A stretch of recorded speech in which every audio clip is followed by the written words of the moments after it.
Where the fuck does this even go? What's the point of even having that there? Yeah, what's up, Thug Duck? Thick Dick, what's up?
Hey, Rocky, baby, what are you side-eyeing me for?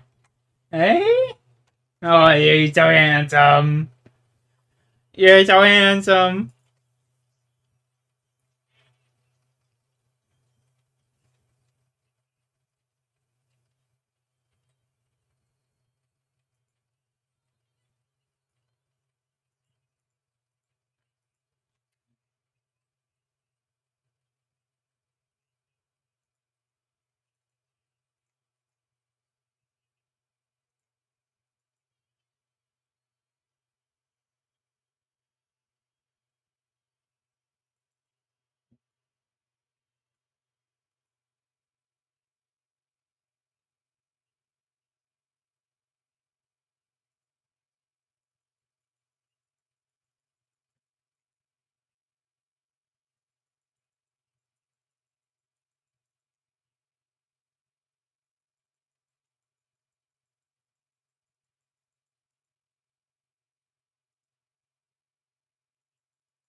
Bup, bup. Mr. Wachtel would like to make a brief statement in support Oh, of I the just fucked application. up. Cowboy. Hello and welcome. For 46 years, the men and women of Mesa Verde Bank and Trust prided ourselves on personal service and attention to detail, second to none. Excuse me, Mr. Wattel, just one moment. Is there something we can clarify? Can you give us the address of the proposed Scottsdale branch again? 1216 Rosella Drive. 1216. 1216, that's correct, sir. In the original submission, we're seeing 1261 Rosella Drive. It is 1261. 1261. I think if you double check, you'll see that 1216 is correct. Mr. Commissioner, I have a copy of our notice of intent. It clearly states the address is 1261 Rosella Drive. Mr. Commissioner. On the actual filing, the address reads 1216. Which is it? It's absolutely 1261. You are mistaken. As if Chuck could ever make such a mistake. With all due respect, you're muddying the waters here. Muddying the water. Chuck's attitude compounds the issue. Of course, Chuck is 100% right about his paperwork saying 1216, so you can understand why he'd be so confident. Well, this is clearly an error. It's 1261. I know where my own damn bank is. Oh, that's just all calm down. I'm being told by staff that they've already done the research for 1216 Rosella Drive. Our folks are going to have to go back to square one on the new address. We could obtain a provisional agreement. All due respect, it's up to you folks to submit accurate paperwork. Maybe next time double check. Oof. The soonest we could revisit this matter looks like 6 weeks from Friday. We can't wait 6 weeks. Mr. Commissioner, a provisional approval would be most appreciated. Charles, I'm sorry. I'll see you in 6 weeks. That closes the matter for today. And we'll have expedited all the This is not possible. Yep, it says 1261. 1261? No, I checked. I double checked. Chuck, it happened. Now we take our licks and we move on. This doesn't just reflect on you. An office full of associates and paralegals let this get by. I did too, for that matter. That's an interesting point. Do other people double check this? This might have had They definitely, most certainly do. There's no way that no one doesn't double check that. Oops, sorry, Chuck. This was no mistake.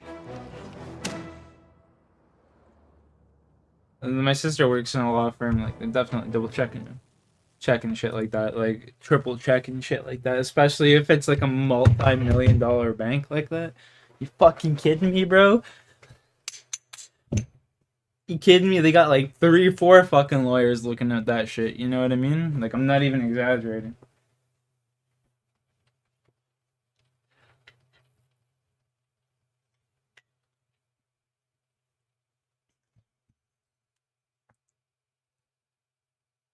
For something that important, they'd have like multiple people checking. Like, there's no way that mistake would ever actually get slipped through. Not a fucking... Yo, Thug Duck, what the fuck are you up to today, buddy? How you been? You been out flying recently?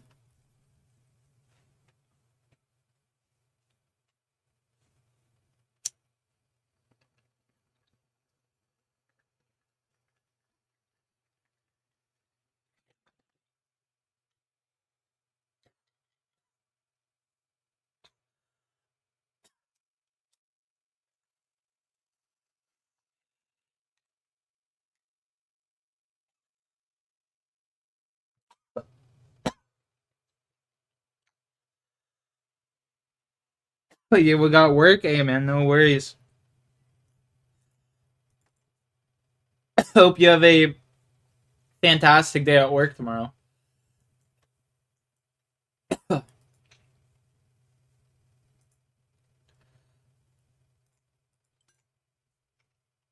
to me. I'm sure it won't be necessarily fantastic, but it'll be something. Something to do other than sitting around playing video games, so... You know? The way I view it, man, is literally just money. Like, it's all I see from that shit. Just give me the money.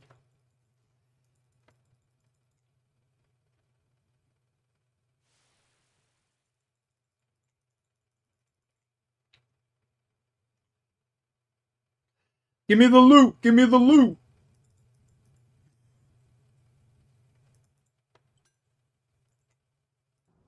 This is the same bar Mike visits in Breaking Bad, Louis Pub and Grill over on Manal. I'm buying a round for the house. Yeah? This gentleman's buying a round for the house. I got bad knees. This is a real dentist chair, but they removed a lot of the innards to make it lighter. So the heaviness is just Bob's acting. It's short and there's no music, but I say this counts as a montage. This makes me want to watch fucking Better Call Saul, but... Yes, of course. Jimmy moves to a new unpainted spot to eavesdrop, but after 1.5 fake strokes, the wall now has a lot of paint on it. Jimmy, What's up? I just got Mesa Verde back. Holy shit, that's unbelievable.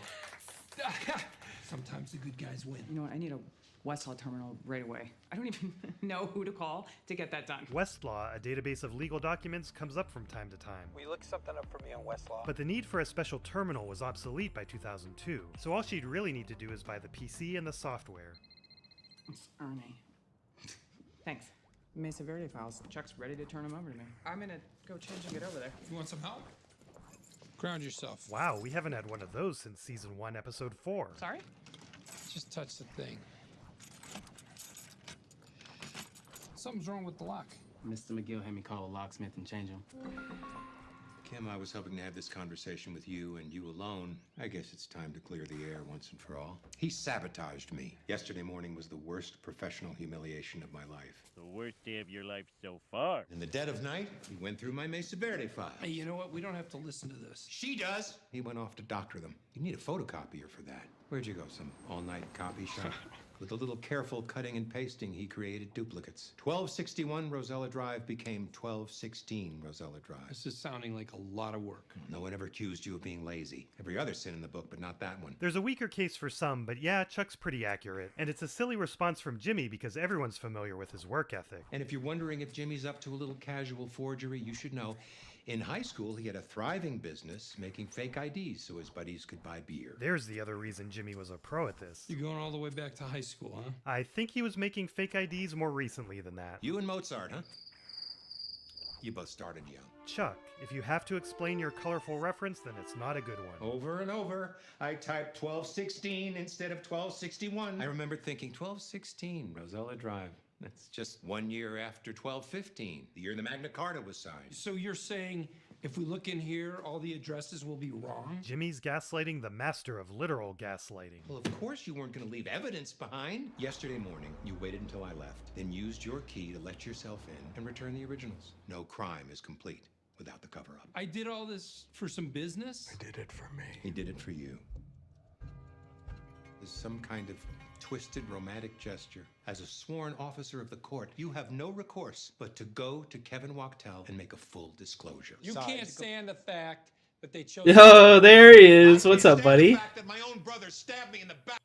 How you doing, Shawnee boy? A brother stabbing his brother in the back. Sounds familiar. I can't stand the fact that you've deceived and ruined this fine young woman. She's not ruined. Jimmy. If what you're saying is true, Jimmy could be charged with forgery, fraud, falsifying evidence, even breaking and entering. Recovering, he says. What is your evidence? My evidence is knowing my brother for his entire life. After all this time, do you think I can't tell when you lie? Chuck, I think there's another explanation. It's a simpler one. You made a mistake. I did not. You're working by lantern light. Mistakenly changing 1261 to 1216 would be the most natural thing in the world. I did not make a mistake. I believe you did. Please open your eyes here. You made a mistake. You come up with this elaborate scheme. He's capable of this. You know I'm right. You know he is. I know he's not perfect, and I know he cuts corners, but you're the one who made him this way. He idolizes you. He accepts you. He takes care of you. But all you've ever done is judge him. You never wanted him to succeed. It's a powerful speech, but I don't think Chuck is the reason Jimmy cuts corners. I feel sorry for him. And I feel sorry for you.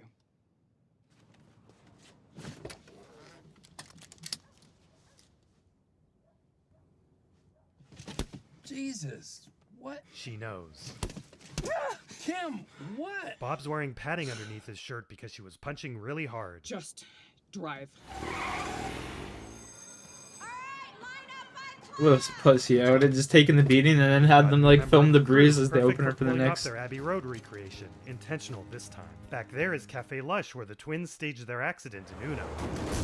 Let's dig into this crew for a moment. In the scripts and credits, they're always just referred to as camera guy, sound guy, and drama girl. What, am I dying of consumption? Well, at your age, you don't want to look too red. It looks like rosacea. Although in the writer's room, they called camera guy Kid Kubrick because Vince thought he looks like a young Stanley Kubrick. In Hero, the props department gave camera guy the name Joey Dixon, named after Peter's assistant Joey Liu and Kelly Dixon, who edited the episode. However, when they appear in webisodes that advertise a later season, they are given names. Sup, I'm Marshall. And I'm Phil. Hi, I'm Sherry. Ariel Levine, the writer, was unaware of the Joey Dixon Easter egg. Actor Josh Fadem resolved this by inventing the idea that his character's name is Marshall Joseph Dixon, but went by Joey as a kid through early college when he was interviewed by the newspaper. There's got to be an easier way to get this shot. Not for free. You want to be a filmmaker? Grow up here.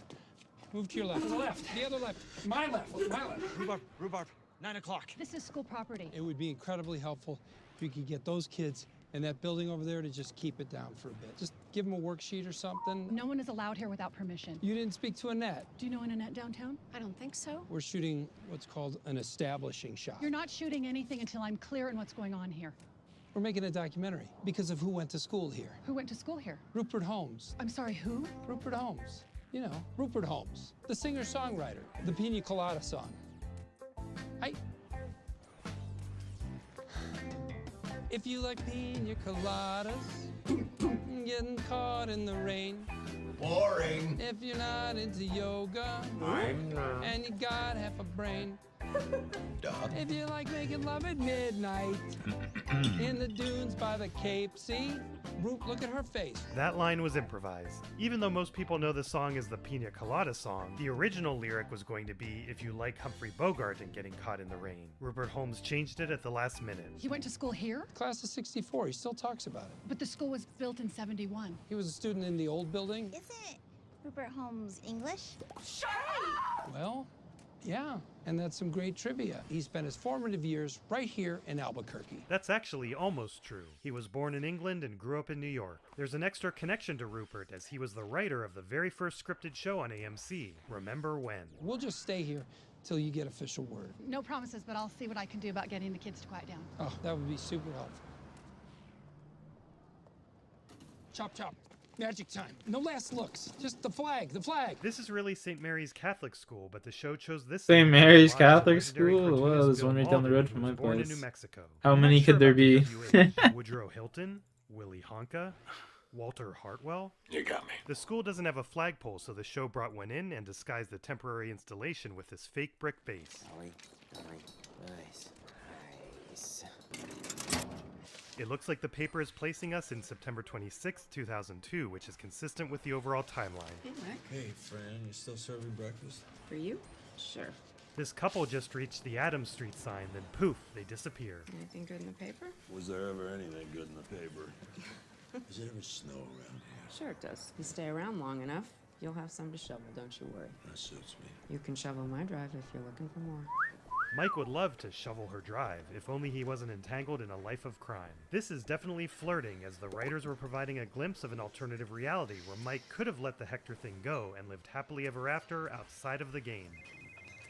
Yeah. We gotta talk. Wow, asking for breakfast at noon is a pretty big favor.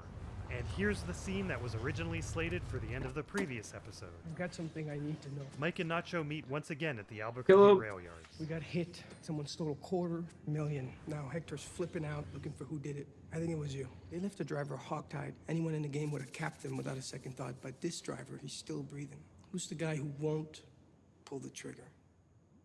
Pop. Literally. No more half measures. I'm picking up that driver. If he knows you, that's bad for both of us. He was in on it, right? Driver had nothing to do with it. Then who? Just me. Not possible. How did you know about the truck? How do you know about the tires? All I can tell you is you guys aren't half as smart as you think you are. Why wasn't it in the papers? The cops keeping it out of the papers? We're recovering Don't from shit what? about it. How's that? You wanted to put the cops onto Hector? Why? You are nothing to him. He forgot all about you. I haven't forgotten him. Listen, you put the cops on him. You put them on me. Doing it for the money. I get it. But this shit, that's insane. It's over. I'm done with your boss. Whatever.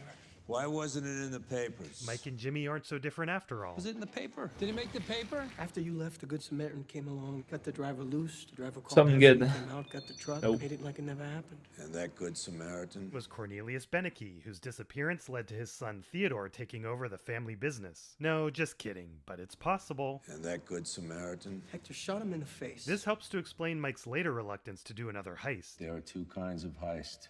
Those where the guys get away with it, and those that leave witnesses. By not killing the driver, someone more innocent died, even if it wasn't Cornelius. Like I said. No more half measures. Finish the commercial. This intentionally references the scene of Chuck and Rebecca in bed, which has similar tension and awkwardness. It might be the greatest 60 seconds in the history of television. Tomorrow morning, tune in to Diagnosis Murder. Ah, the legendary Diagnosis Murder. Another great choice for snagging some old folks. You want to talk about this? Kim never looks at Jimmy as if looking at him would make her culpable. Not now, not ever. You are meant for Mesa Verde. All is right with the world. Good night. Night. Your brother is one smart lawyer. The smartest one I know. I mean, no offense. Well, she called him the second best lawyer, so I'm sure none was taken. You'd really want to make sure you've got all your I's dotted and your T's crossed. Nothing for him to find. I think she's genuinely being helpful, although others have interpreted this as her punishing Jimmy a bit more by preventing him from getting a good night's sleep. What do you think? Maybe a little bit of both? This is a stunt driver, and Bob was waiting around the corner to pop out at the right time. It's exactly like this scene with Walt in Confessions. And they did the exact same swap with Ernie here, as in real life he doesn't know how to drive a stick shift. Remember me? No. I got a weird feeling you do, Lance. Last time it was his own shirt, but this time the costume designer created Lance's shirt of a similar style by combining 3 different shirts, which blows my mind. I'm feeling kind of like Karnak. You remember when Johnny Carson used to do Karnak? Fish and chips. Fish and chips. If it keeps raining, who will be patrolling California's highways? Leave it to Beaver. What did the dead raccoon say in his will? Before your time? All right, well, let's cut to the chase. That guy who just walked out of here, now he's going to bring his boss, who's my brother, and he's going to ask you, did you see that guy the other night? Well, the answer is no. You murdered someone? Nope. Rob a bank? No way am I that cool. Sometimes I go number 2 and I don't flush. Jimmy, I just said I didn't want to know. Defecated through the sun. Is this gonna get me jammed up with the cops? My brother might make it sound like that, but no. Then I feel you. Hey, tell me about the cameras. They go to a VCR in the back. How hard would it be to erase? Expensive. Like $100 expensive. Like $200 expensive? There are wolves and sheep in this world, kid. You will go far, my young friend. Next to Real Life Valiant Printing is Real Life Valiant Consulting Group with a very similar logo. It turns out they were originally part of the same company. The Real Life copy shop was not open 24 hours, although I believe these were commonplace in the 90s and early 2000s, unlike today. Lance, I'm Charles McGill. This person was here in this shop. Is that correct? It's sad, but understandable that the only recent photo he has is the newspaper article from Hero. No. I believe you told my associate that he was here and he made copies. Sorry, no. Was this man here making copies? This lady's name is Erica. It's like I said, I don't think so. Well, earlier you said that he was here. Now you're saying that he wasn't here. Which is it? Stay strong, Lance. Guess I was wrong. I am an officer of the court. Officer of the court! So you're a cop? I'm not. Mr. McGill, Ernie went from whales to flamingos on his tie. maybe we better get you home. Do not speak to me as if I were a child. I'm fine. Mixed in with the fluorescent buzzing are some Jacob's Ladder sounds. And if you listen to the episode in surround sound, you can hear Chuck's voice traveling around the room. In these shots, Michael McKean is wearing a harness with a Sony A7R II camera and a wide-angle lens. I have a moral and legal obligation to get to the bottom of this matter. The bottom of what? Forgery, Fraud. Falsifying evidence, even breaking and entering. Is he okay? Maybe we could just take a break. Ernie, shut up! You think about the choice you're making. What do you want me to say? Tell me what you told Ernesto. Excuse me, how do we get this to do 11 by 14? No, excuse me. We are having a conversation here. It's easier if I show you. Look. Do not walk away from me.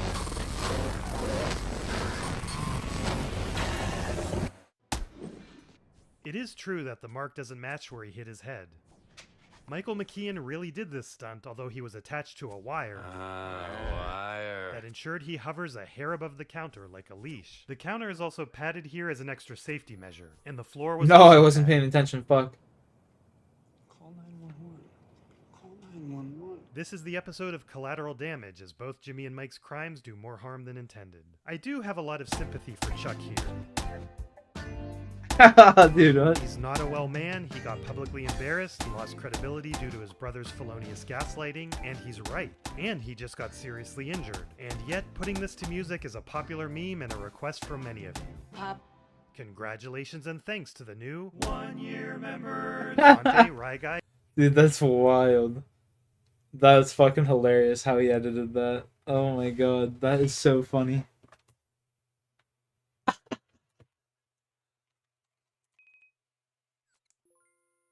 Oh no. That's crazy.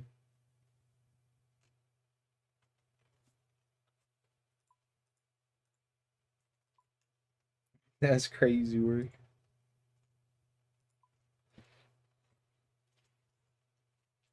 Bang. Bang. Back up to 200.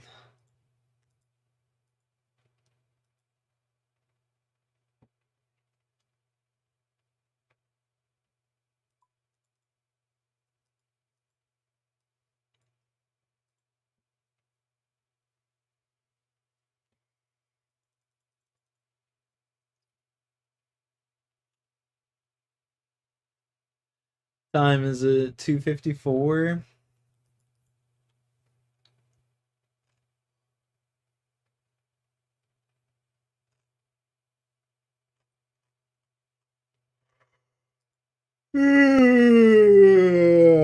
On the night of July 19th, 2023, desperate cries were heard emanating from Barry Schmalbach's condo in Cape Coral. Hey, go In the Kara. days You're that looking at me followed, funny. no one saw Barry. Messages sent from his cell phone were at first odd, then they ceased entirely. Barry's boyfriend, his closest friends, and his family spoke with police. But it was the By the time boyfriend. investigators began retracing his steps, it seemed it was too late.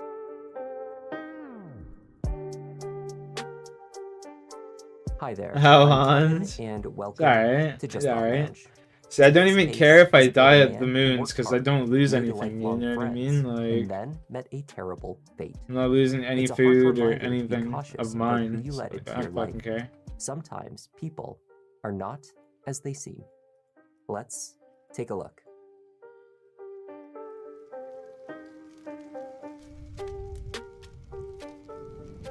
I got a piece last night. I got some blood moon tassets.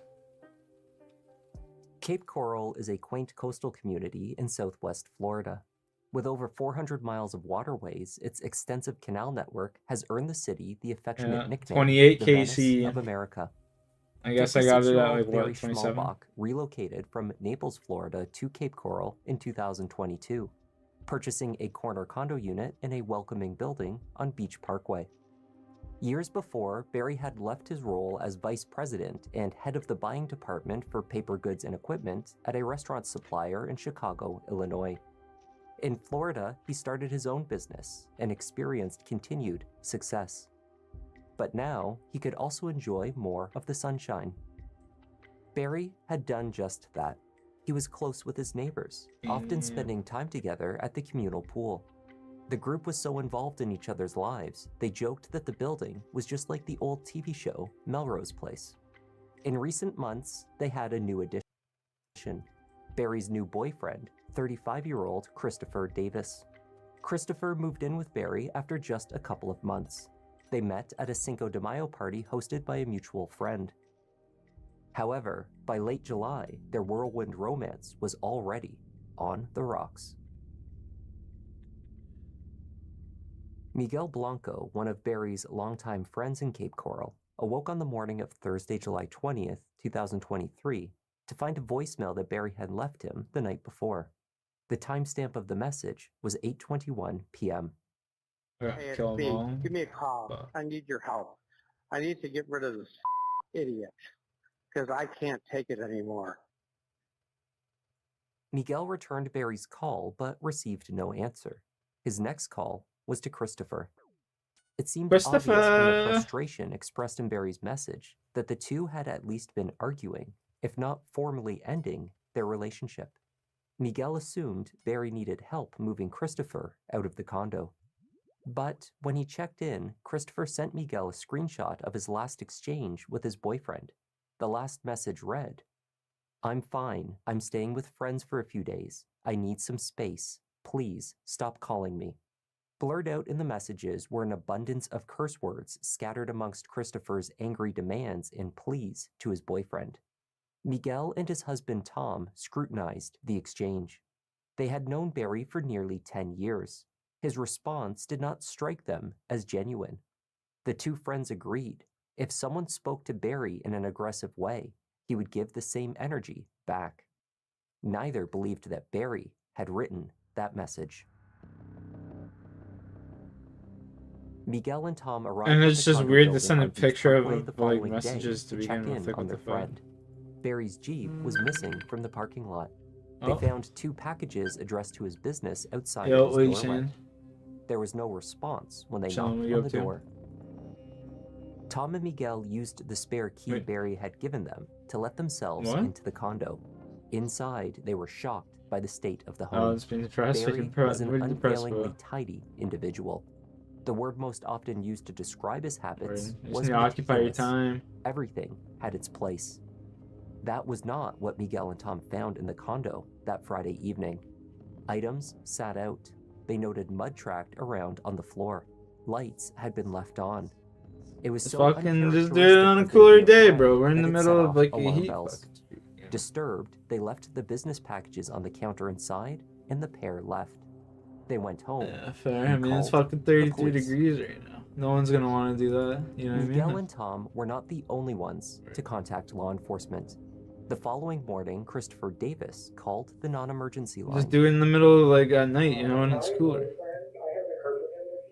Like wait for the sun to go down and shit. You know what I mean? Then like set up, I guess, like a fucking couple of flashlights or some shit, and then do it. It'll be way more tolerable. Oh, true, and you probably, yeah. No, it's totally understandable though. Like, I wouldn't want to be fucking working in a car in the heat too, unless you got like something like fucking garage you can go or something.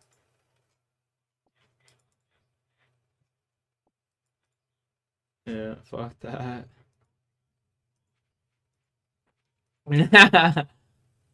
Nice. That's mint, huh?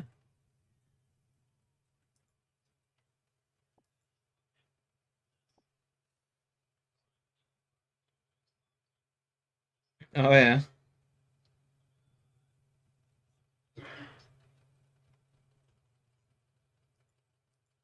That's fire.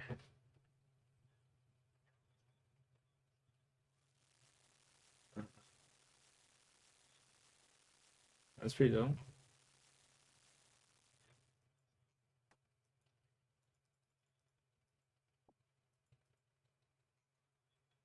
Nah, fucking chilling. It's working a lot. Yeah. Yeah, playing some Moon, some Scape.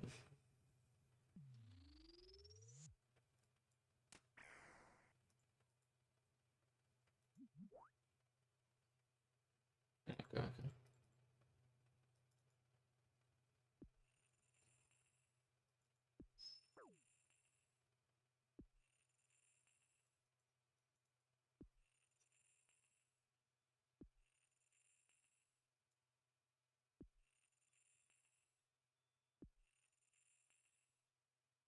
Okay.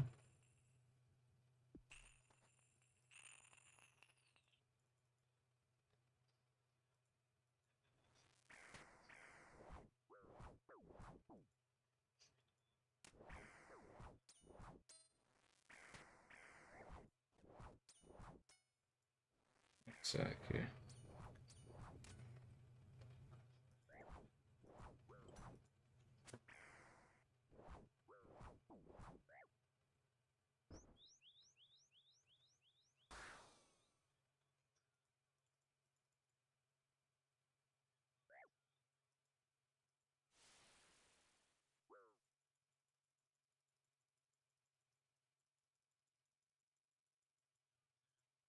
Yo!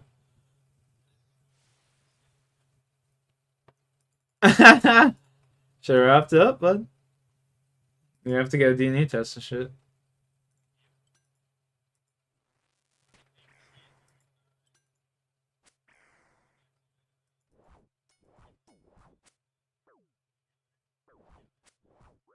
Yeah.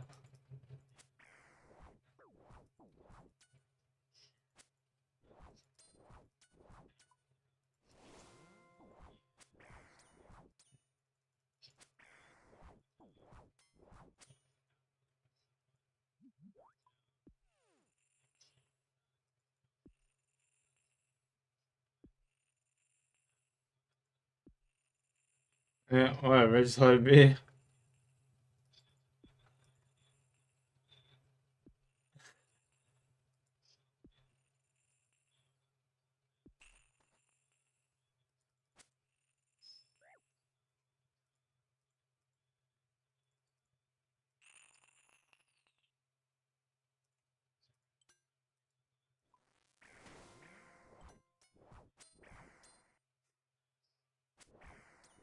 It's not. She didn't have it. Her boyfriend did.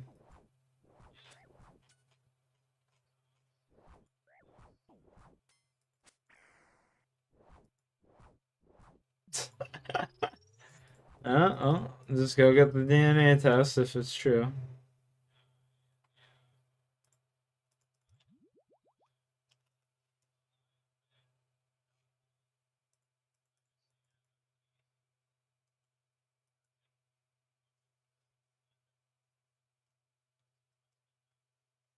Oh boy. Enjoying the last little bit of freedom.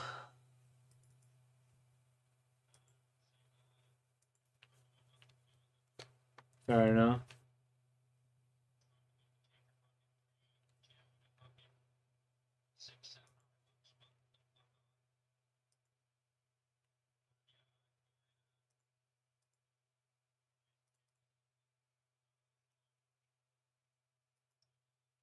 That would be my guest, he says. It's gonna be my guest. That's funny as fuck. Yeah. Can't stick your dick in crazy, Eric.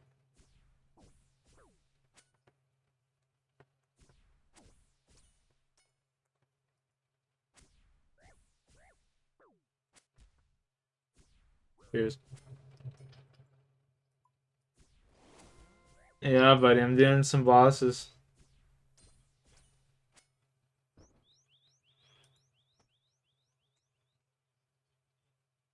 Some KBD.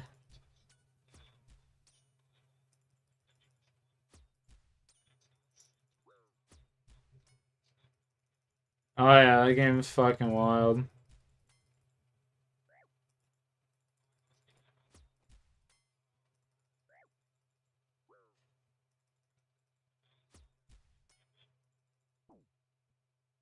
Bro, how am I not hitting these fucking guys?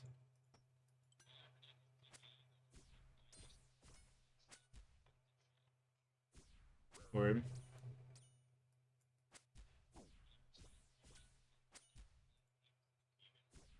Yeah.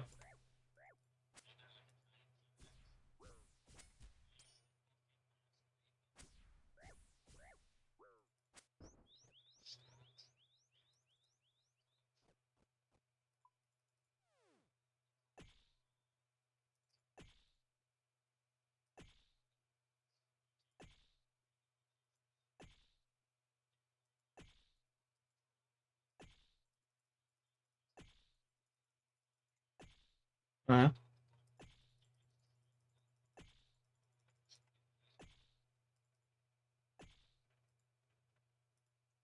I never really got in the arc too much. Played it like once or twice, and I was just like, eh.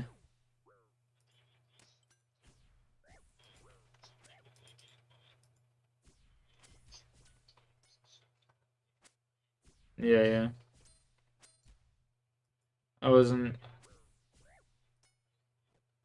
I wasn't the biggest fan.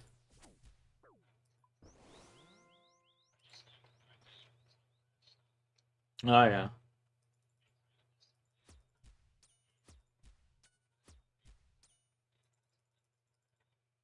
Yeah. It's not my thing.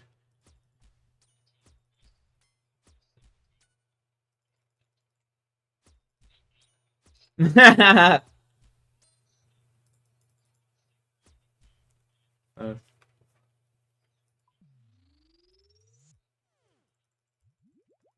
that's crazy.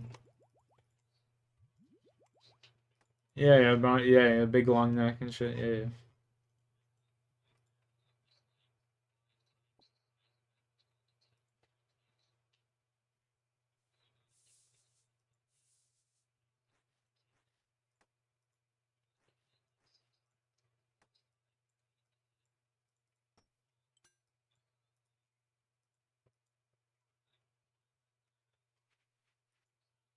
yeah. Yeah.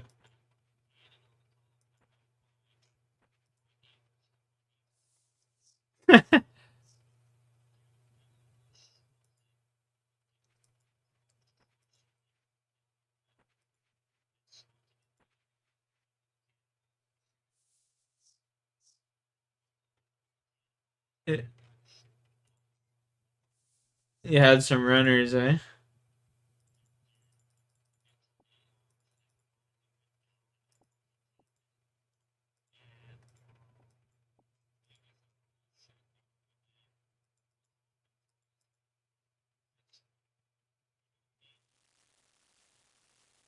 Oh, yeah, you gotta climb up and feed it. Okay, okay.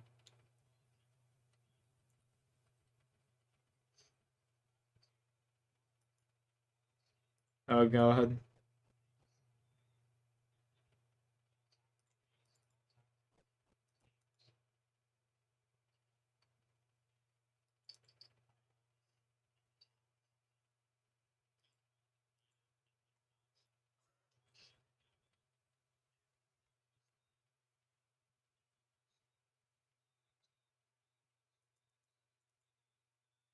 Yeah, yeah.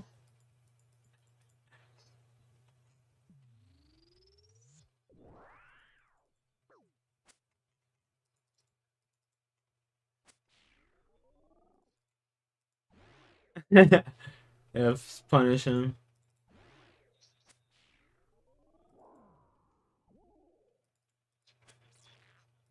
That was pretty nice. That was pretty nice.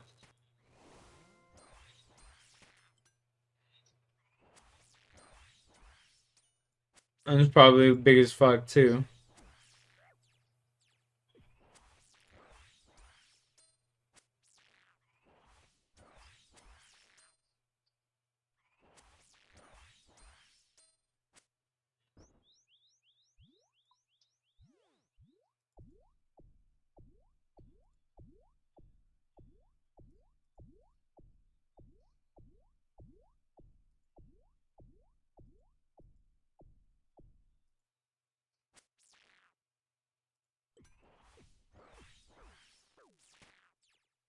I never got into it too much.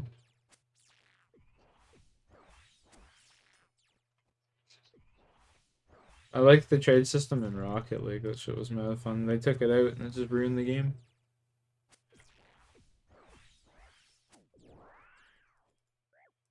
Yeah.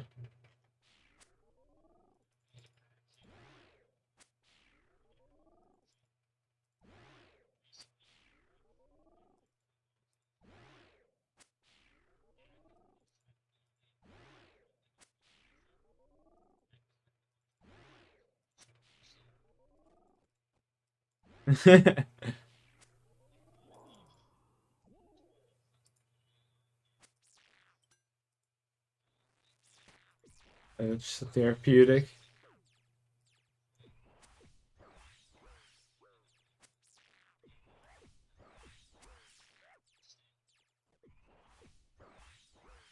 Yeah. Yeah, it makes sense. It makes sense.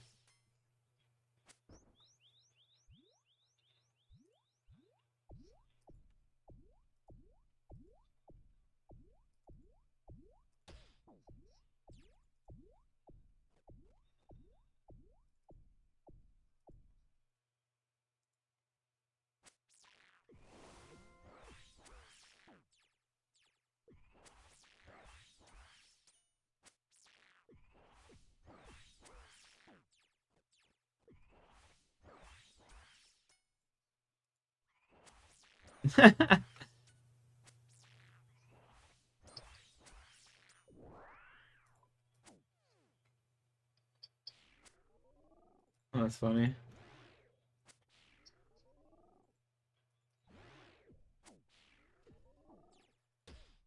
So what you can do about this broad? Oh no.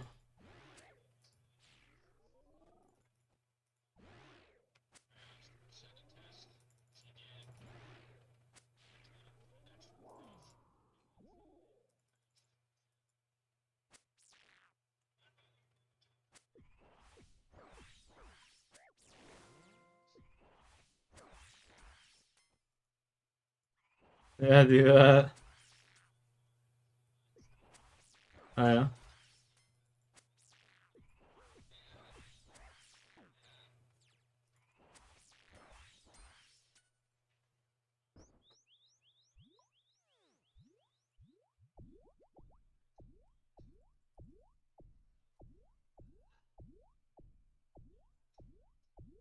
They can't hear you.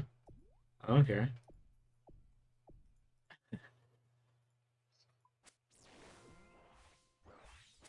A game changer, isn't it? Some of the best armor that I can get for my level. It's like there's 3 bosses I gotta kill. They're all like 3 moon bosses or whatever. And then like they each have a different set, you know? It's kind of like Barrows but better. It's like Barrows but better. The one thing's the I'm getting fucked here. The one thing's the equivalent of like Bandos. Just the one piece I got last night, Blood Moon Tassets.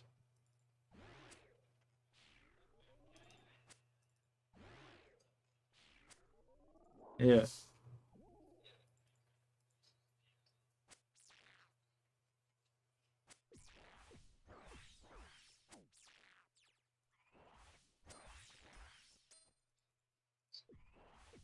Right. Hit me up on Discord if you want.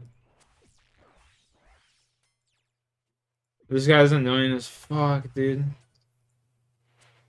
He just heals every time he hits you. Peace, bud.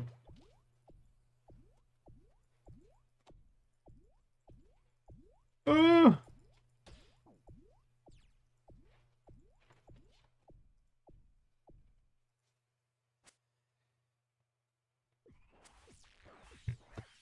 I'm getting fucked.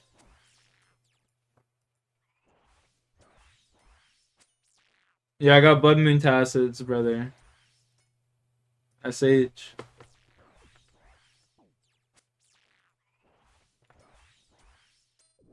Fuck yeah, bud. Oh, no. No.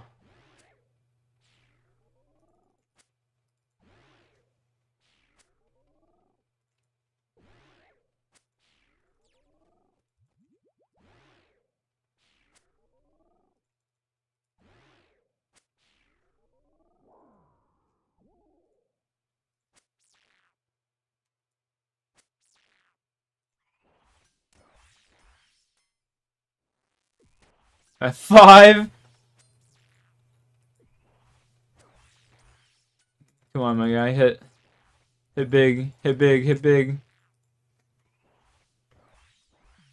So I'm talking. That's just coming in last night, so he was on his phone? I don't know. I don't see what he typed. It's an Apple Watch. A message popped in from a 2-3 number, and it said, "How did you feel about that Italian dinner last night? How about Chinese tomorrow?" Okay. But his other friends have not heard from him. His friends I don't really smoke carrots anymore. Not gonna lie. I mean, I do the odd time. Like, I got these disposable pens from Stravinsky, and it's just like the real deal. Okay, so I'll have an That's officer it meet though. with you. It doesn't sound like he's missing if he's still coming and dropping stuff off and having dinners. But what is his name? Very small. Can you spell that for me, please? An officer for the Cape Coral Police Department was dispatched to speak with Christopher.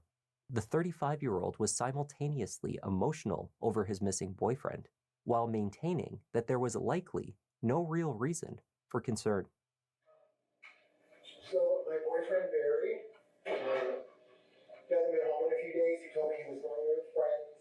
His friends called me today, said that they haven't heard from him. Now I'm calling. I'm beginning to get in the middle stages of worried. He did leave his Apple Watch here. I just turned it on. And apparently he was having an Italian dinner with someone last night, and I think that thing might be taking like a different. When it is pink to Angie, Tropicana, and my other card is Brooklyn Green. Nice. It said that he needed the Brooklyn, what's up? Is that correct? Yeah. Okay. So we have like an open relationship, and he's been talking to guys on Grindr and like doing that kind of thing, and so that's what he like. That's what I took this space to mean, and it's because he goes out of town all the time. And if you want to look at my phone, I can show you. He's done this 3 or 4 times, where he's Christopher showed the officer previous messages between himself and Barry, which he suggested showed that this behavior was not atypical of his boyfriend. Nonetheless, he thought he should file a report. And then if you look here, if you want to go back, you can see where, like, he's ghosted me before. What day was this? For days. This one right here? Yeah, what is all that? Is that from yesterday? No. This is from another time. This is from about 3 weeks ago.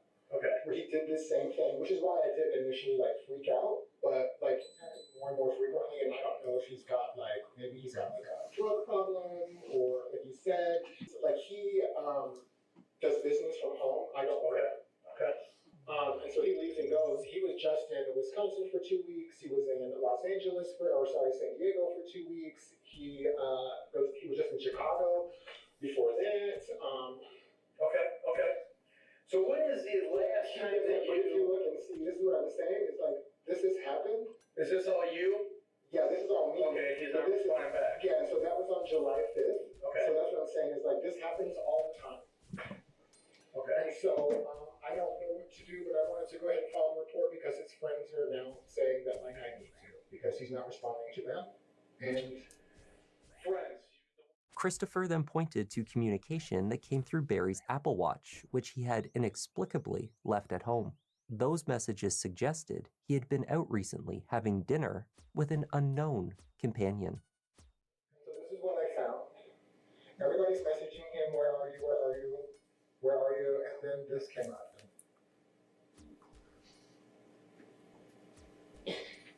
Let's say. And this was, I'm sorry. And this was yesterday. How did you feel about the incident yesterday? Brother, what the fuck? I'm clicking on this dude. I'm fucking clicking on this dude. Cell phone with him? Yes. But yeah, so I was on my way to Walmart today, and his friend called and was like, "Hey, what's up?" And I was like, "Nothing, on my way to Walmart." He was That's like, some horse shit. It was with you. Because that's what he meant, because that's what I thought he said when he said he was going to go stay with friends. Right. You said he does go out of town. He does go out of town, yeah. Alright, That's some fucking horse shit. No, he didn't take his vehicle, but he never takes his vehicle. Does he like an Uber or something like that? Does he go to the airport? Yes. Every time he goes to the airport, every single time, he never takes the car out of town. Given the circumstances, the officer agreed that they did not need to follow through with a formal missing persons report right away, since there appeared to be communication saying from Barry hi. recently. I'm just checking on him, making sure he doesn't a day or two. feel sick or something. Technically, he knows that I track him. That's one of the freaking arguments that we got into. It's because I turned find my iWatch on his phone because I thought it was chill. And it could be up to here to be an asshole. Just trying to get my magic up, you I mean, know. like I said, I don't know what you all do and what type of relationship you got or anything like that, but it seems like he needed some space. He wanted to head out. He maybe didn't want to talk to anybody around here for a while. And obviously, from the looks of it, he should be back. He left all his stuff. Okay. Yep. But like I said, I can document it that I did talk to you. Do you have a driver's license? I should probably do a farm run. Christopher failed to locate his driver's license for the officer, but did provide him with information. Born in Homer, Alaska, Christopher provided the birth date of June 9th, 1989. You go by Chris or Christopher? Christopher, what's your middle initial? G. And date of birth? 6/9/89. And it's out of Alaska, you said? You out of Florida? No, Alaska. It is Alaska? Last name is Davis? Yes. Okay, it's not coming back. Middle initial G? Did you change the name or anything like that? No. I mean, it is a popular name. I mean, Davis is popular, but... Well, anyways, like I said, Christopher, give it a little bit of time. Like I said, he needed space. I'm going to call back on. Oops, sorry. Tuesday or Wednesday? Yeah, that's fine. Like I said, you can do that, because it's going to show a little... Police would later determine that Christopher Davis's real date of birth is June 8th, 1988, not the date he gave and verified to the officer that day.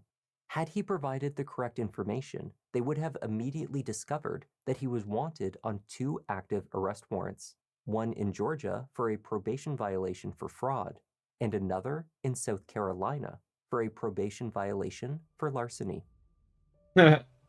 It was Miguel and Tom who insisted a missing persons report be filed that day.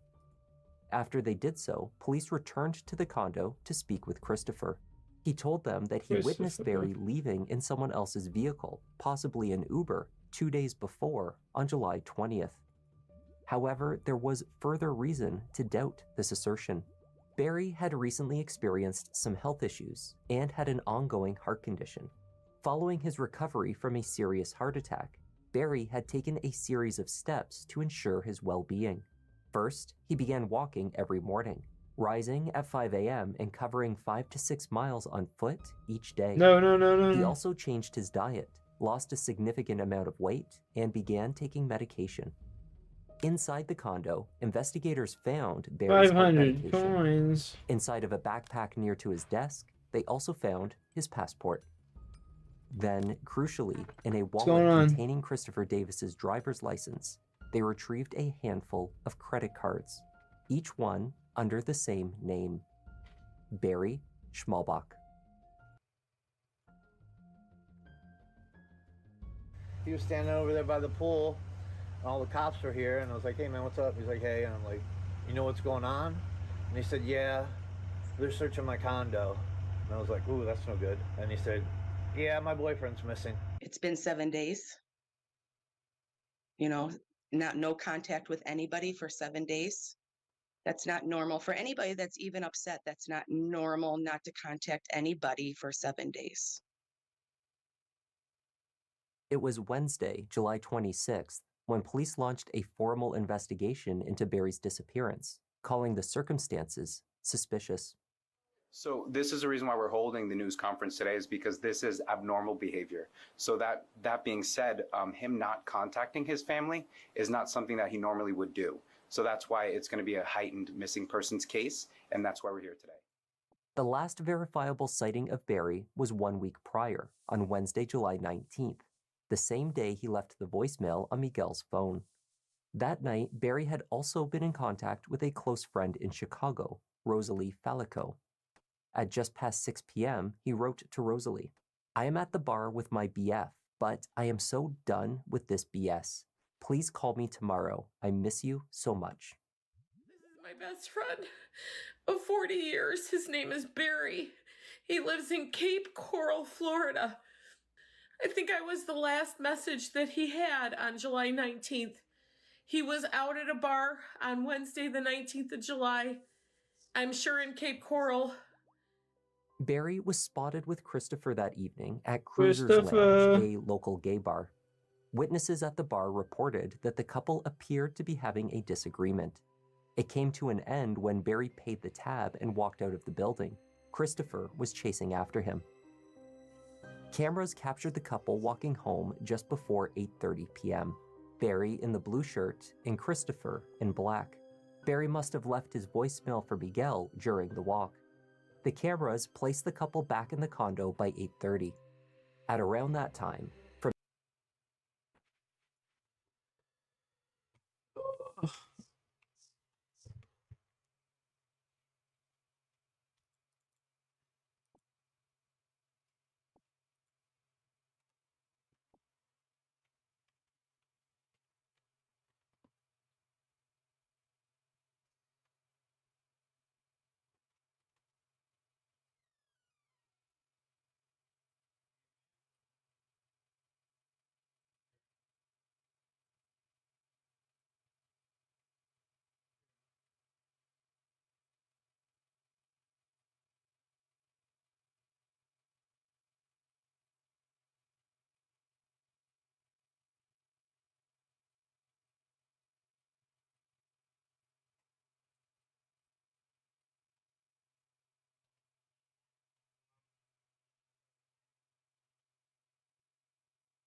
Very stinker.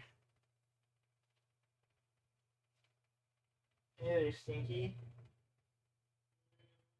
Mwah. I give you a kiss, yeah. I give you a kiss, yeah. Stinky.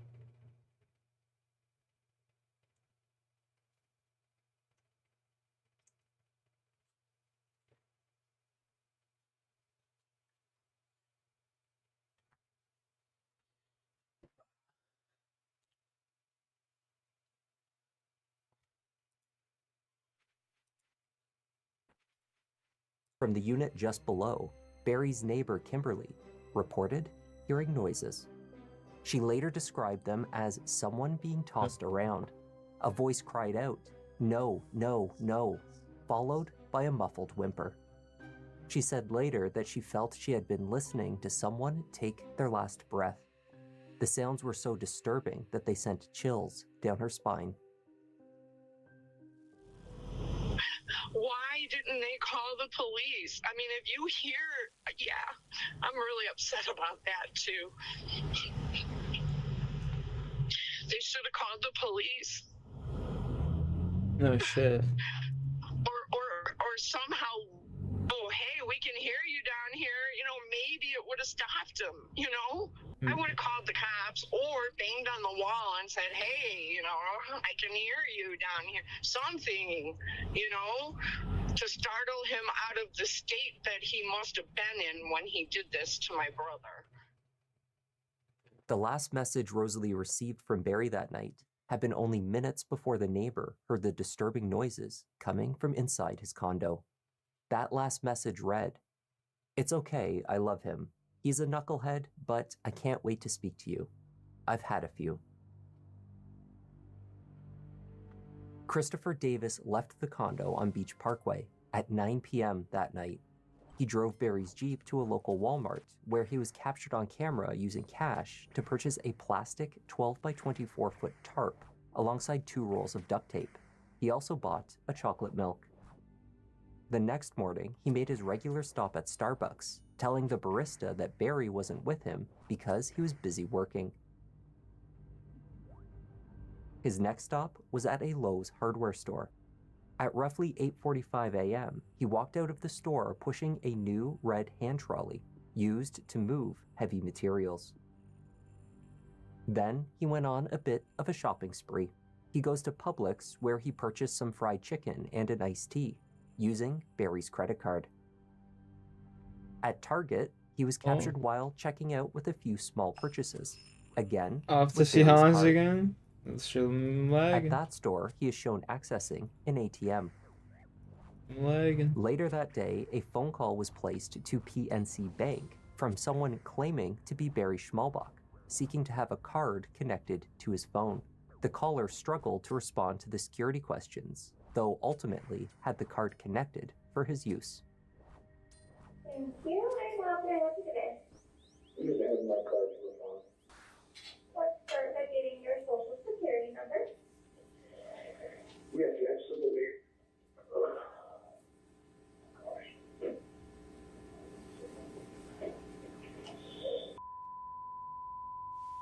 Thank you. Your mother's maiden name? Jacqueline. That's your maiden name? Oh, I'm so sorry. It's been a long night. It's Anderson.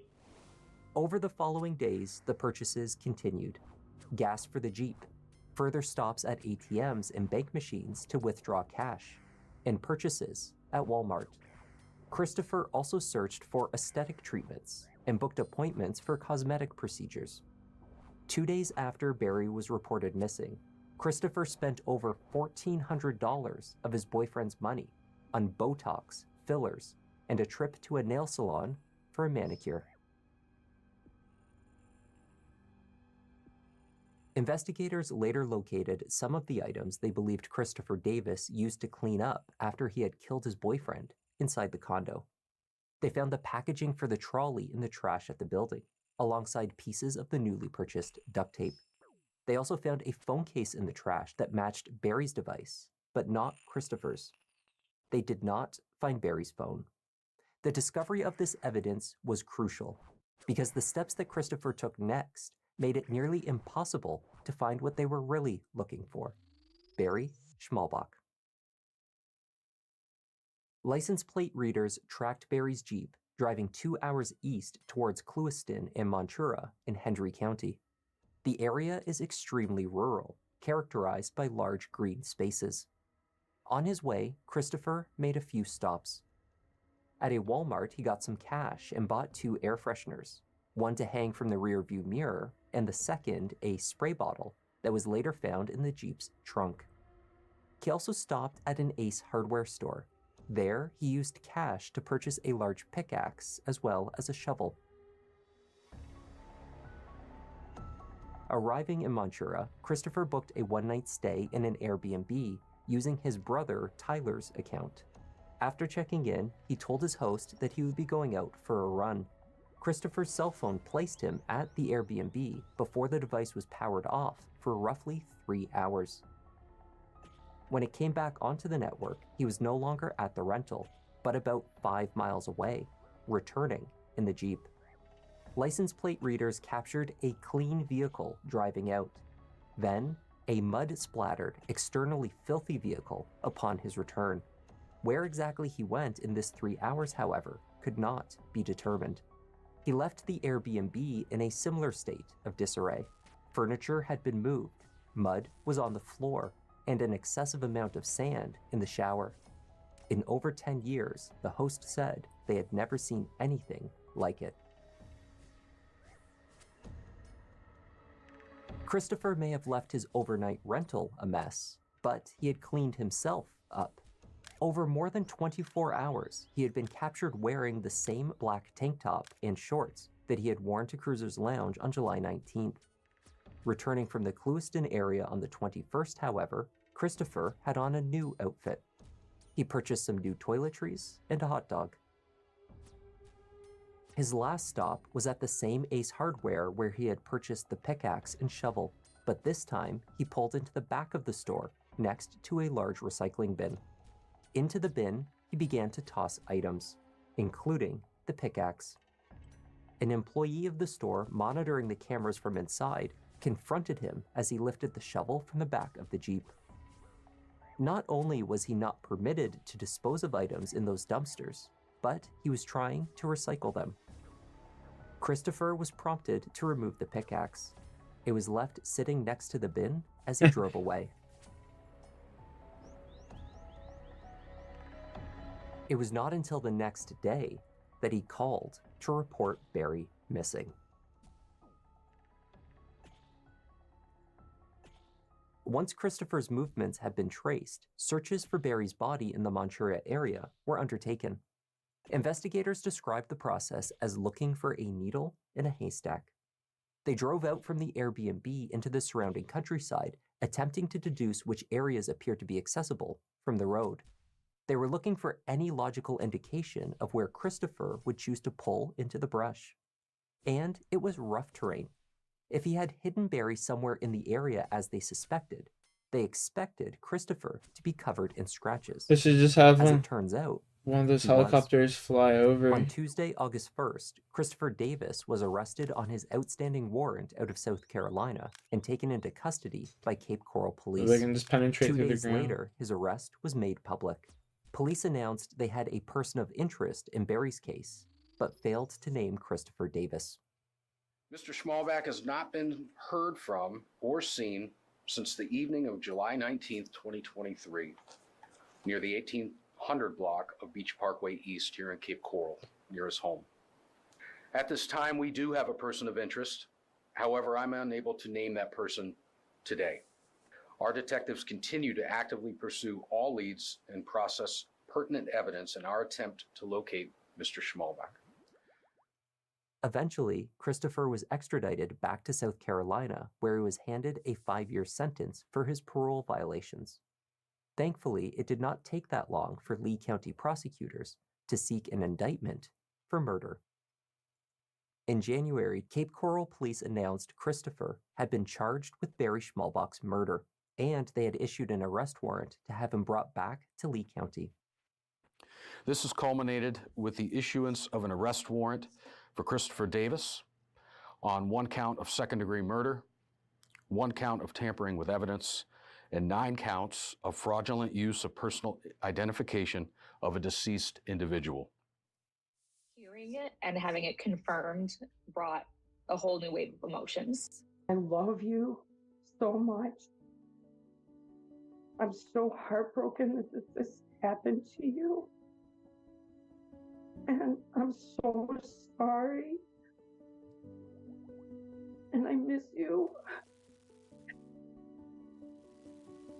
I would just hug him so hard. Searches for Barry continued. The case against his boyfriend was strong, yet hampered by law enforcement's inability to find him.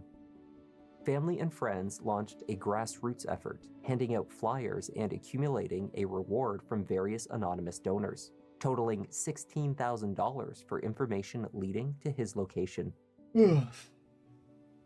During this time, police played with alternative theories. They undertook an extensive search of the sewer system near the Beach Parkway condo complex.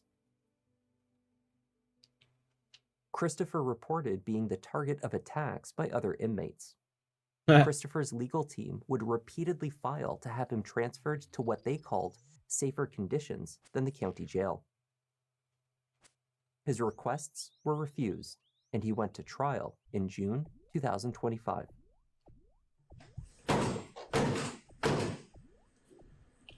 No, no. Those are the last noises that the neighbor heard from Barry Schmalbach's apartment before Barry was never seen or heard from again. While the state outlined a thorough timeline of the crime through witnesses at the building, surveillance cameras, and Christopher's own lies, the defense tried to create doubt where they could. Since Barry had never been located, it was primarily a circumstantial case. Barry, concerned over his health, they argued, had been keen to have Christopher move in to help take care of him. Despite the fact that Christopher did not work, they had a supportive and mutually beneficial relationship, they argued. Here at that time, the severe heart issues Barry was having, and the medical issues, and then soon after Chris moves in to the apartment. And here it was very common because Barry was so concerned about his heart issues and medical situation that they got up super early, 4 or 5 in the morning, and went out walking from all the way. You see a map, you'll see like Beach Parkway all the way down to where the Starbucks is, and just multiple miles. The defense asserted that the argument between the couple that night, which formed the basis of the state's theory of motive, was not that serious. Indeed, the bartender at Cruisers, who once dated Christopher, said it wasn't loud or over the top, just a little argument. They asserted that as his boyfriend, Christopher had been given use of Barry's credit cards. Barry's wallet, curiously, had been located days after his disappearance in a storm drain along the path he usually took on his long morning walks. Most of his credit and bank cards, however, had been located in Christopher's wallet. Neighbors at the Beach Parkway complex took the stand. Kimberly, from the unit directly below 303, recalled what she heard the night of July 19th. Noises that she later recognized were those of her friend and neighbor being murdered on the floor above. I was watching some TV, and between that time, I heard something directly right above my unit where I was sitting, because we had, like I said, had the same floor plans. I heard something being thrown up against the wall and heard, no, no, no. And did you hear anything after that? Yeah, a couple minutes later, I heard this noise, and it gave me chills, like the hair on my arms, and it was like someone losing their last breath. And then maybe 10 minutes later, I heard chirp, chirp, which was a car. Okay. Someone opening up their car. And I like I said, I know it had to be around 9 o'clock, and I thought, well, that's weird. There's only 3 of us on my side of the building, and they were one upstairs, and like I said, I know they go to bed early, and Mary was downstairs. She don't go nowhere. Chirp, and it chirp. was me. So I thought, well, it's time for me to go to bed. Yeah, so I went to the front to lock the door. This chick's out As to I lunch. walked by my window, I thought, let me see who. And I looked out, and Barry's Jeep was missing. Kimberly was not the only resident of the building to witness portions of this horrific crime. In the early morning hours of July 20th, Brian Job awoke in his unit on the other side of the building to noises from outside. There had been construction underway in the area. At first, Brian thought perhaps teenagers had gotten into the construction zone. So I went to the front door, opened it up just a little bit, maybe 10 inches, and I heard the plastic. And then within just a few seconds, I saw a person dragging something back into the, where I could see like the back half of them. They were bent over, dragging something, and then I could spot them, their back end.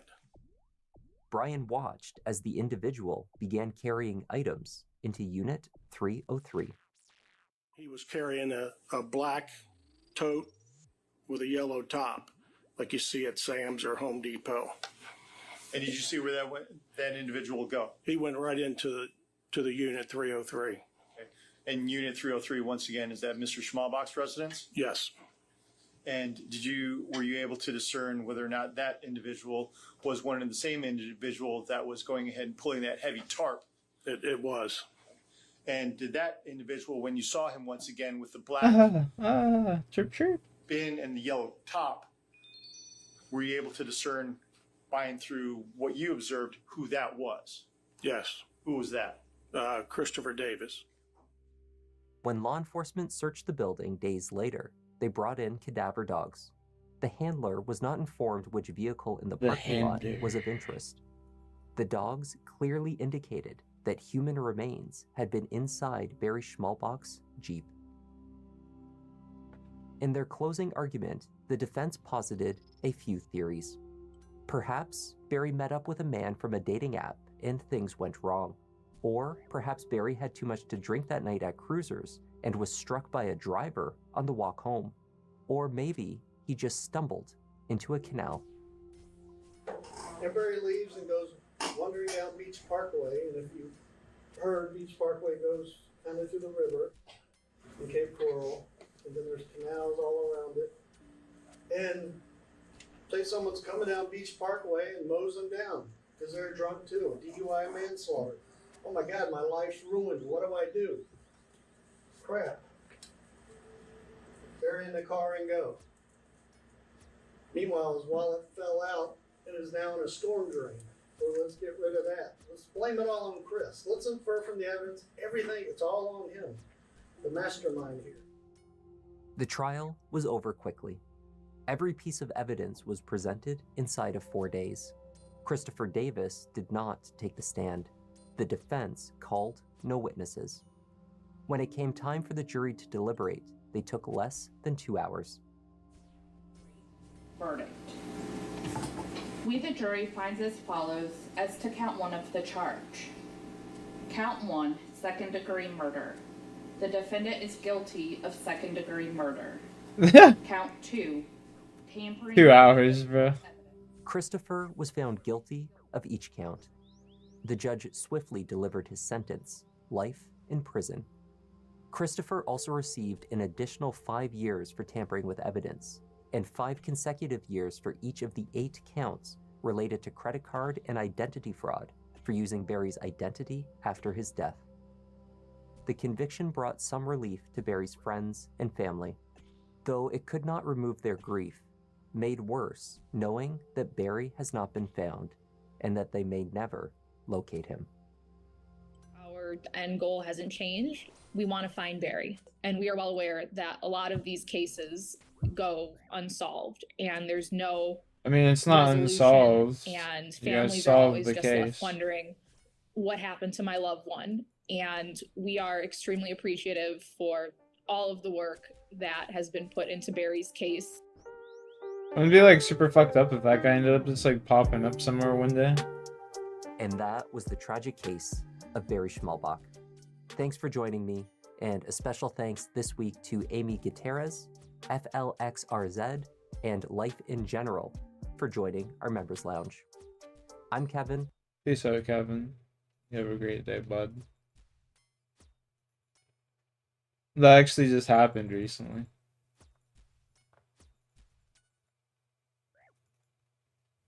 Some guy faked his death and just popped up.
The drama began at exactly 7:33 a.m. on June 21st, 2019, when a man named Nathan Robertson placed this 911 call to the Evansville Police Department.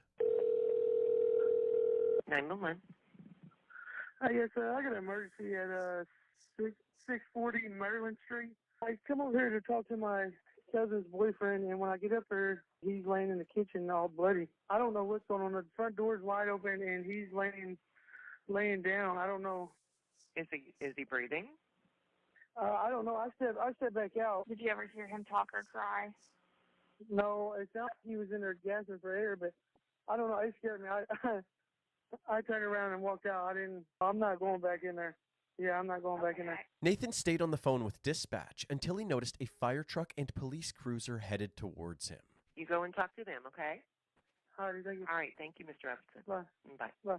Body cams rolling, Officer Rick Bagby and his partner approached the house along with several firefighters. Nathan was already back on the phone, informing family and friends of the emergency. Down in there in the kitchen, there's blood everywhere.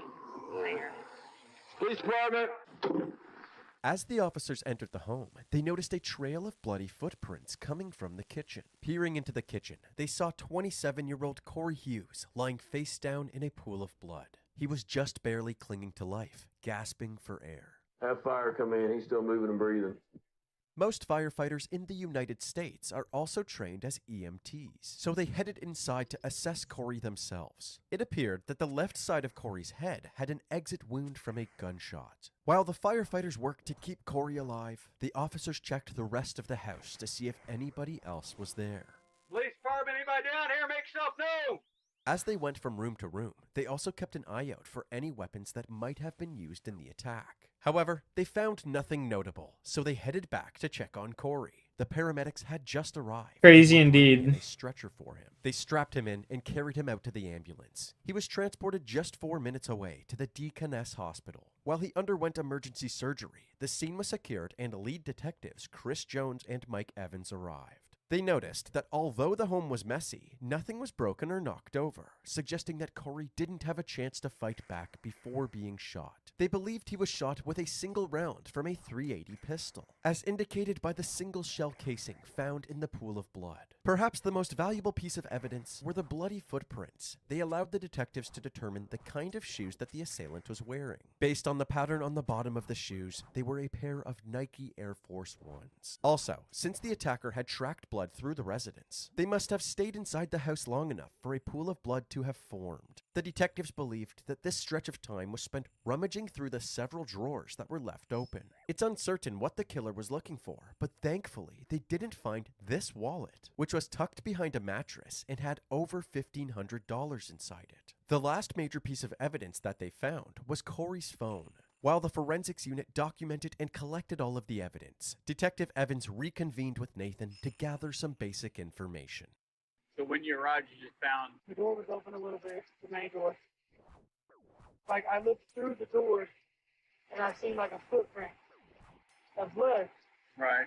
Nathan explained that he was headed to his shift at a local steakhouse that morning, but stopped by Corey's place first because he was buying a TV off of him. Corey was supposed to be moving from Indiana to Oregon that day, so for the past few weeks, he had been selling any belongings that he wasn't bringing with him. The detectives wondered if the attacker was aware that Corey had been selling his things and had killed him in order to steal the cash that was inside the house. At this point, Corey's ex-girlfriend and mother of his children, Megan Frazier, arrived at the scene begging for more information.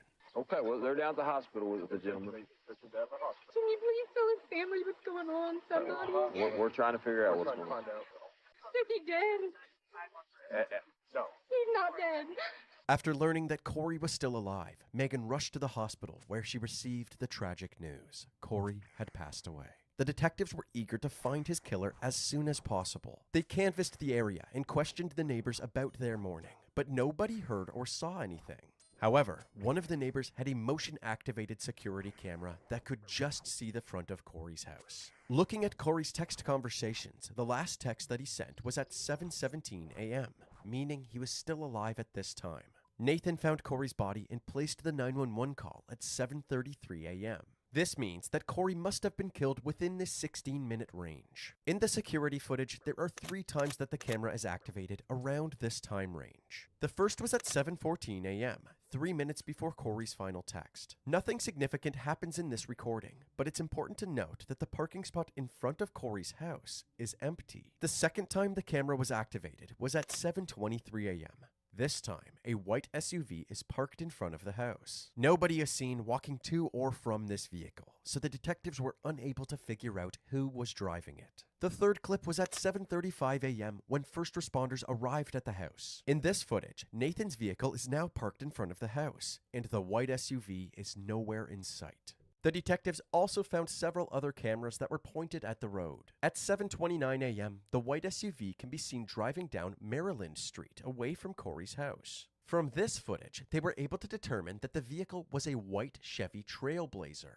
Unfortunately, they couldn't see the driver and were unable to make out the license plate number. However, they did notice some distinct features that would be helpful in tracking the vehicle down. It had a sunroof and a roof rack, and the rear rim was black while the front rim was silver. It also appeared to be longer than a typical Trailblazer, indicating that it was an extended model.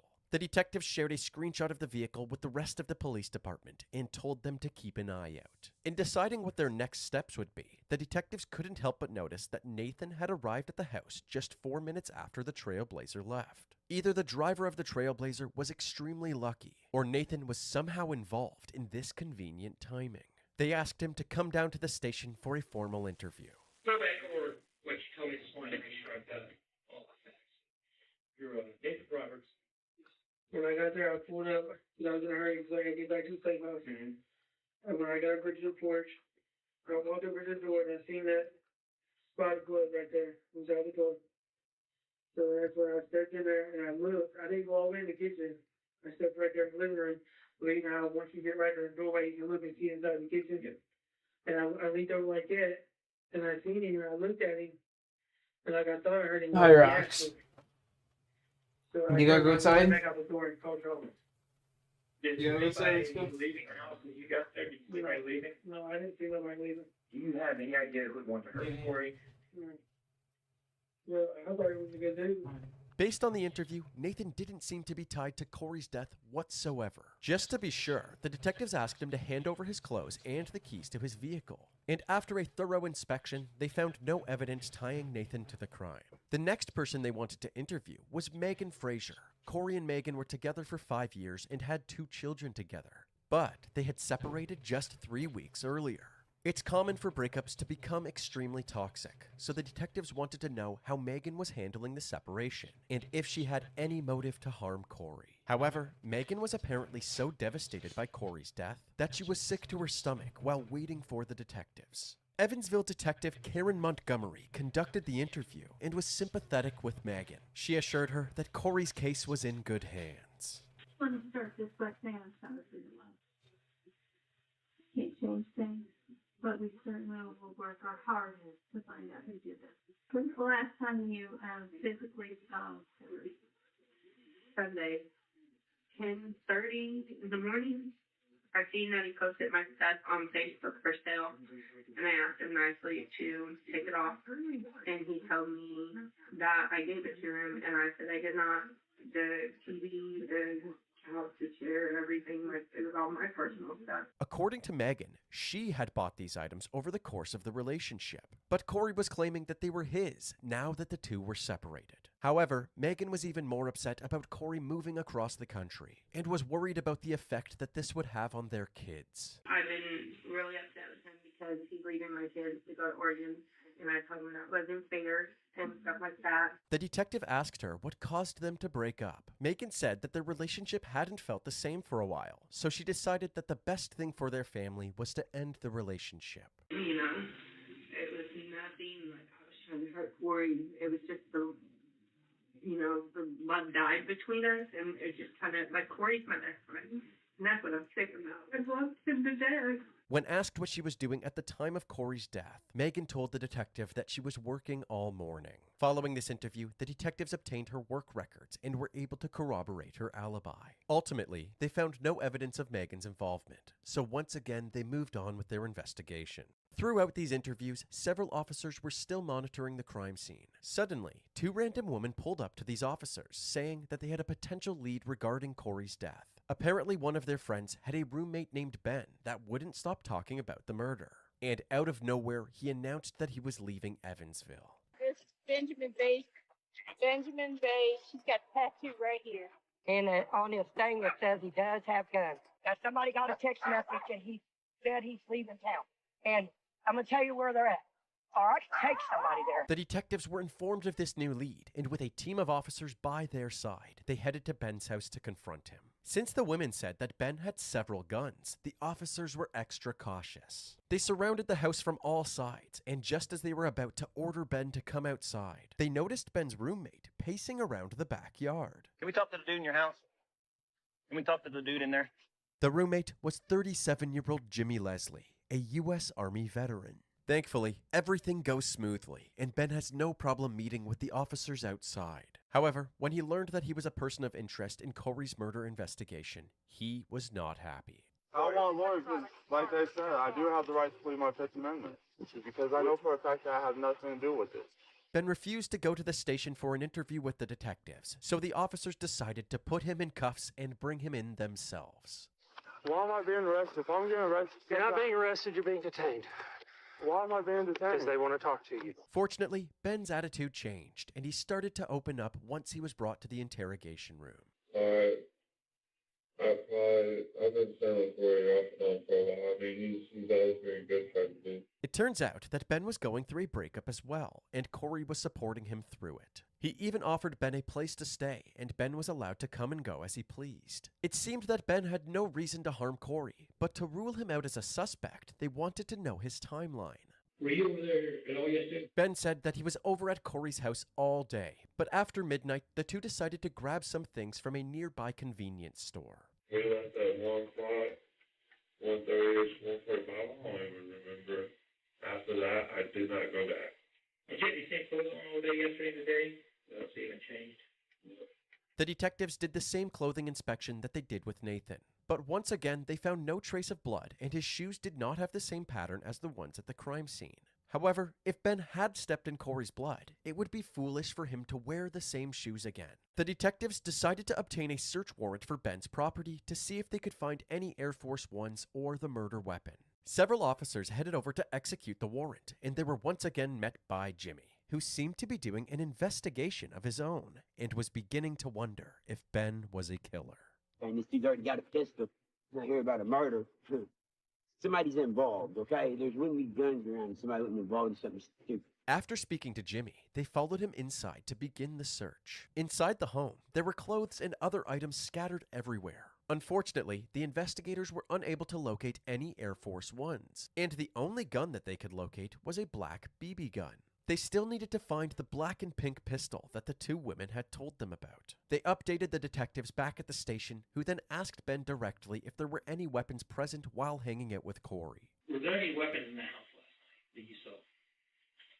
As far as I tried my own business, I mean, I had a weapon on me. Was there a pink and black weapon there? What was that? That was the airsoft. An airsoft gun? Who was that? That was fine. Security? Ben told them where they could find this black and pink gun, and the investigators were able to locate it and confirm that it was an airsoft gun. With nothing pointing towards Ben's involvement, the investigators concluded the search, and Ben was ruled out as a suspect. But since Ben was staying at Corey's house frequently, the detectives wondered if he had any information that could help them track down their killer. So they asked him a few more questions. Do you have any idea who would want to hurt Corey? To be honest, no. I really don't. He's humble, he's chill. He's like a brother, and Now, Corey's been selling his stuff recently, right? Yeah. You know about that, right? Gave her a bunch of clothes, gave me some things. Right. Yeah. So he's had a lot of money Yeah. around there. And you told anybody that you had any money around the house? No. You didn't tell anybody? No.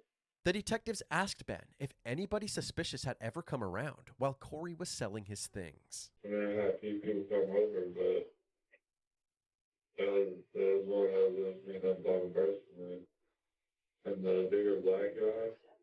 Apparently, a black man was at Corey's house the night before his murder. He had seen Corey's listings online and wanted to check something out before buying it. But Ben said something felt off about his behavior. The detectives looked into Corey's phone records and discovered a call at 7:08 a.m. from somebody named Brandon Brown, who fit the description that Ben provided. Brandon has an extensive criminal history, dating all the way back to a battery charge in 1999. Looking through Brandon's social media, the detectives discovered that he drove a white Chevy Trailblazer.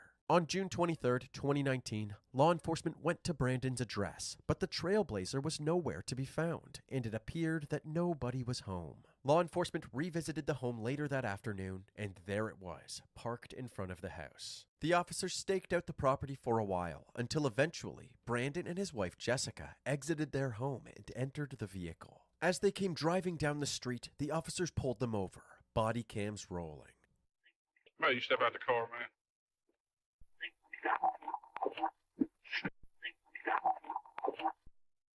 So you turn away from it.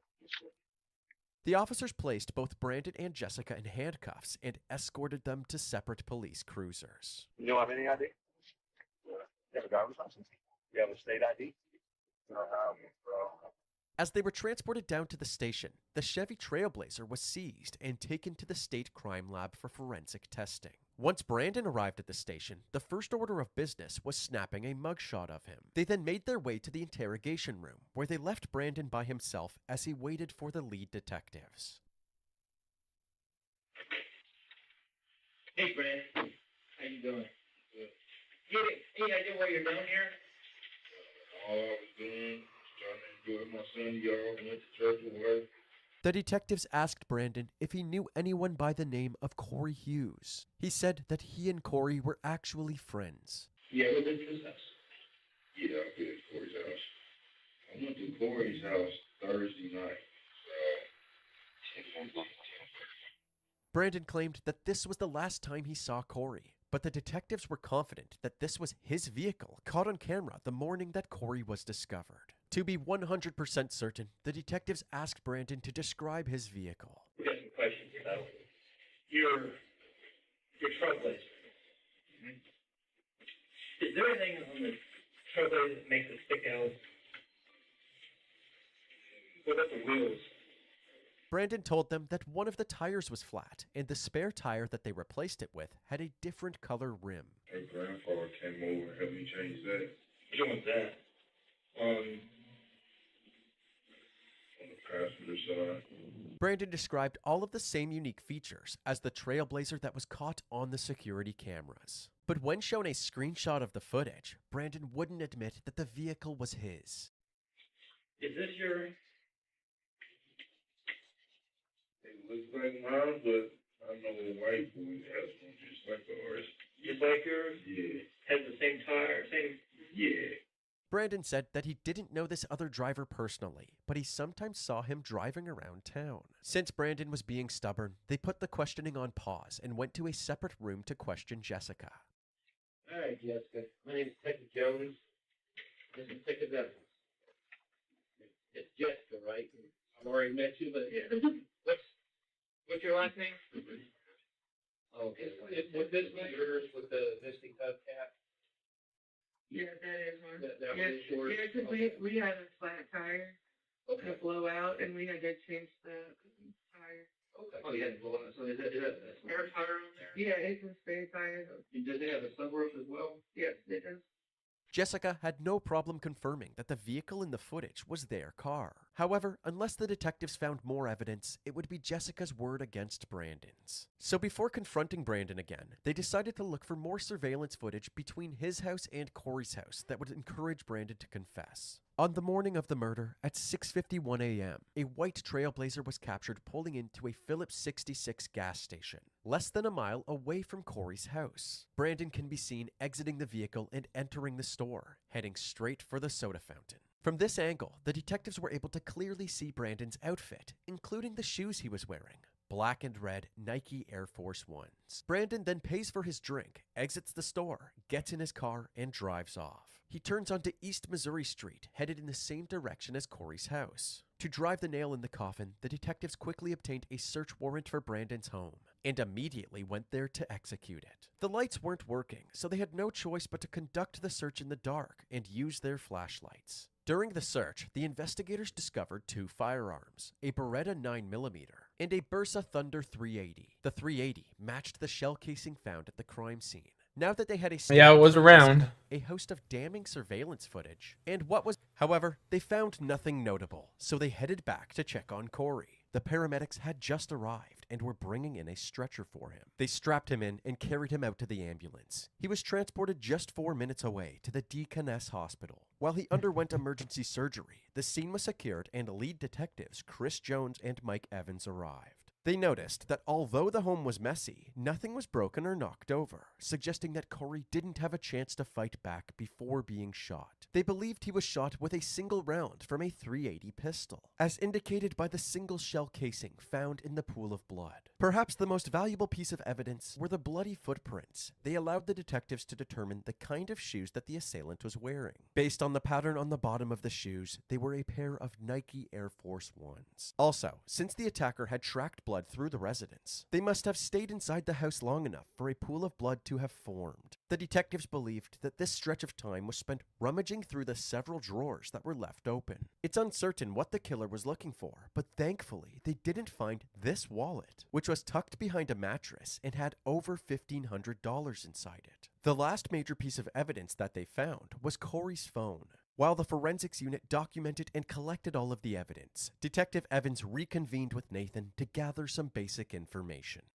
So when you arrived, you just found The door was open a little bit. But with him, children. Soon looking 14 was acting for that the it told him to. And I seen that spot of blood right there. It was out the door. So that's when I stepped in there and I looked. I didn't go all the way in the kitchen. I stepped right there in the living room. But you know, once you get right to the doorway, you can look and see inside the kitchen. And I leaned over like that, and I seen him, and I looked at him, and like I thought I heard him like gasping.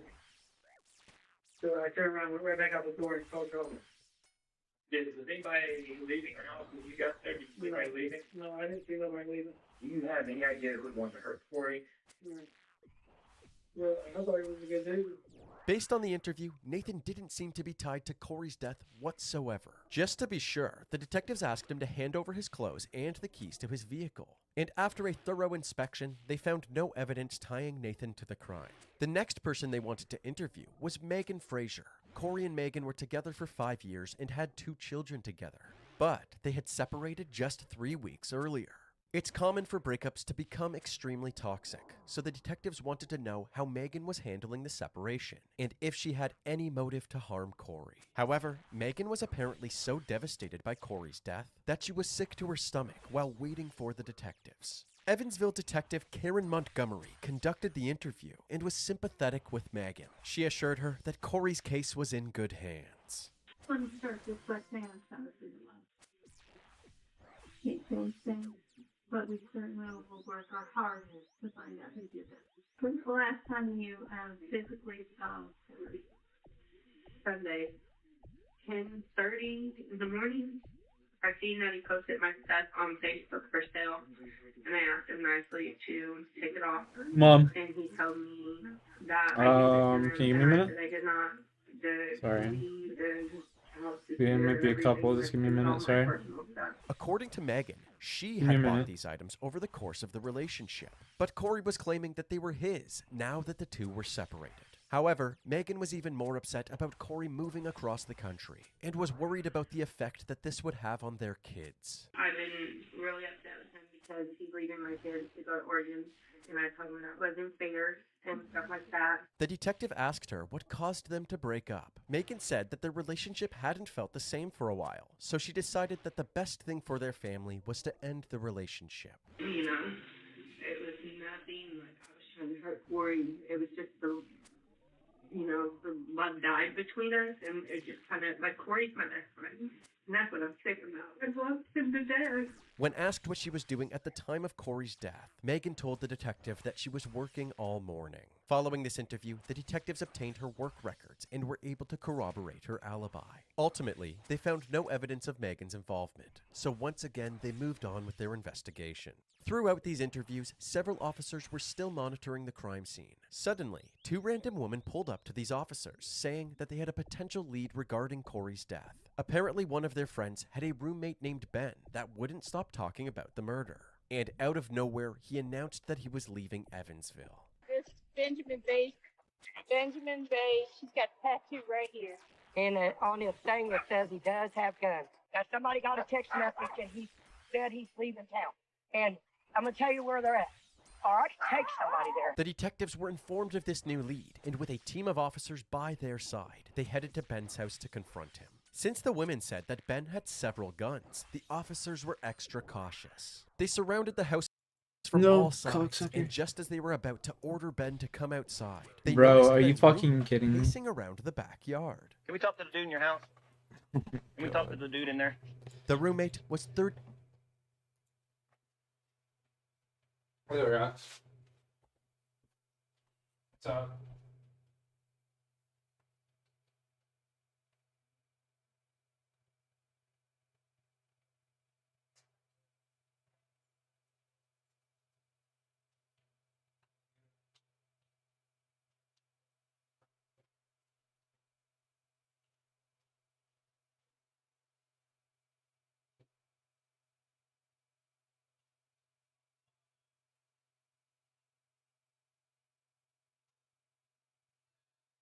Hey, give it a second.